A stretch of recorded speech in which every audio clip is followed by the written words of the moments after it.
my name is Prachi. I'm from the Department of Ophthalmology, and we deal with eye diseases. So today I'm going to talk to you about a condition known as macular degeneration, how it affects us, the current treatments that we have available for it, and why they aren't so really, good enough, and what researchers like me are doing to fill the void. I'm sorry, I think I'm missing the clicker. Sorry about that. Okay, so macular degeneration. Well, as you can make out, the name itself suggests degeneration of something. So that something, the macula, is actually a part of the central portion of the retina of our eyes. So do you see anything wrong with the picture here? There's something wrong with your slide. Oh, do you think so? Why don't you come on up and tell me what you think is wrong with the slide?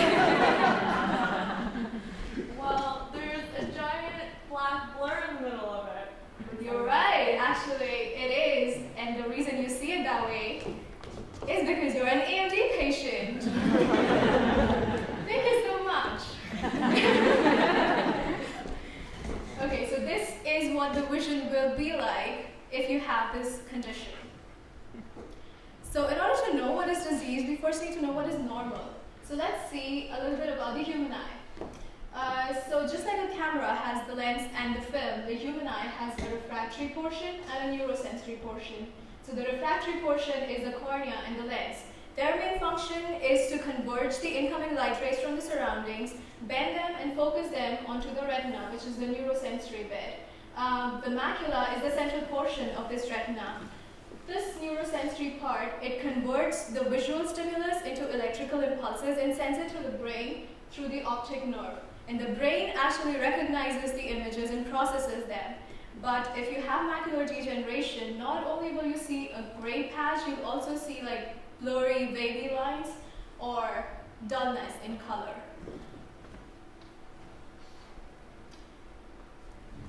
The most important point about this condition is that it's very difficult to diagnose, and by the time that we know that we have this condition, it's really very late.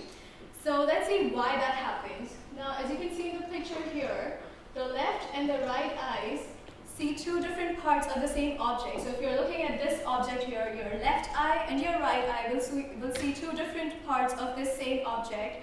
The electrical impulses will be sent to your brain, and your brain will actually merge these two images and form one complete picture of the object. What happens in macular degeneration is slowly you start losing vision in one of your eyes because it develops in one eye and then may or may not go to the next eye. So what happens is, because this change is very subtle and it's not really very fairly obvious, you don't really pick it up until it's too late and your cells have degenerated and there's no ways you can repair or regenerate them. For example, if you focus on the green dot in the center here, and I move the image around, it would be obvious to you that the best vision is when you see in the center. The macula is the portion of the retina that actually aids in central vision and in detailed or fine vision. So if you're doing daily activities like driving or reading text on your cell phone or dialing a phone number, it's the macula that is engaged during this process. And in macular degeneration, it's like putting blinders to your eyes. So, well, not the blinders that cover your peripheral vision, the blinders that cover your central vision. So your periphery would be intact, but your central vision would be lost. And it's too tedious to drive if you cannot see what's directly in front of you. So how do you know if you have macular degeneration or not, since it's so subtle to diagnose? Well, this is called an Amsler grid. This is something that your ophthalmologist would give you and recommend for you to use it every few months.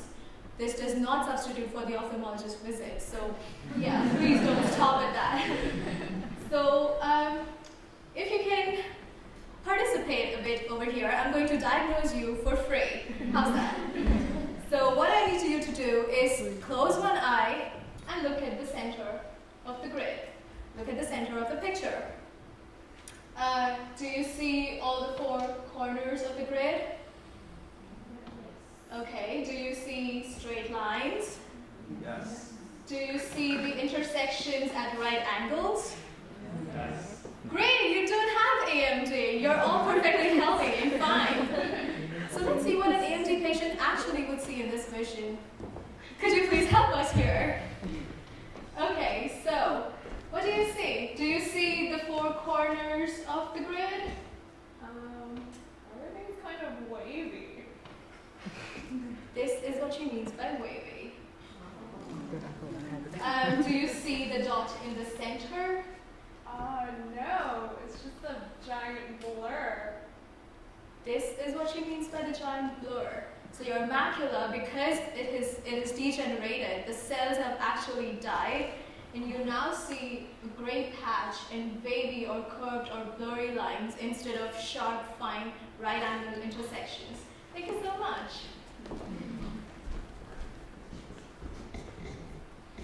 So what is macular degeneration and what are its types? Well, it's called age-related because it's usually seen in patients who are above 50 years.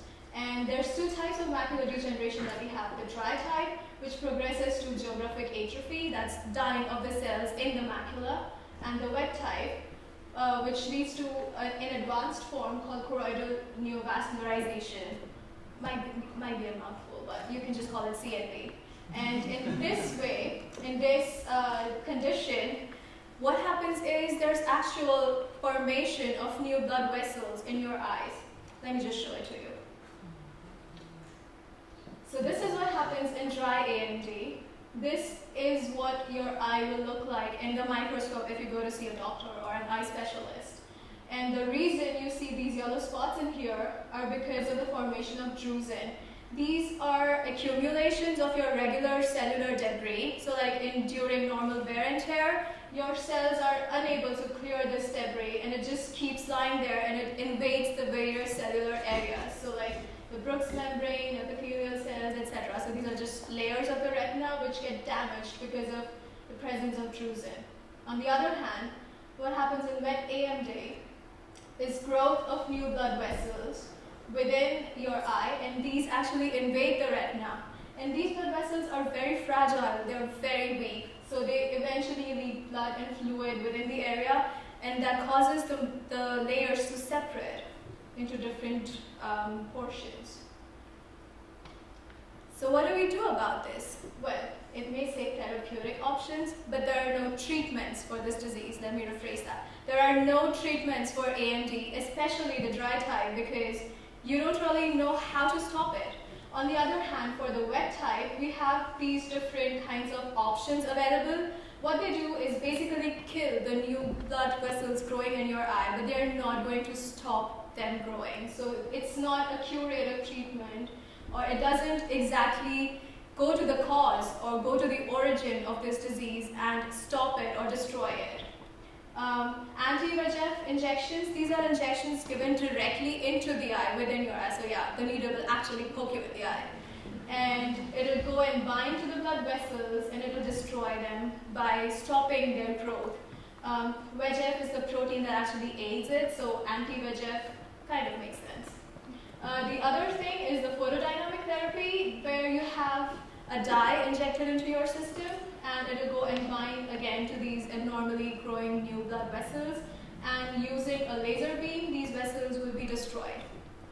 The problem with this kind of a therapy is that it's not localized within your eye. So if it escapes from your eye into your system, and if you have a condition, say like stroke or ischemia, then this will actually harm you more than it will help you, because it will stop the blood vessels growing in your organs of that part and actually deter you from recovering, which is really very bad.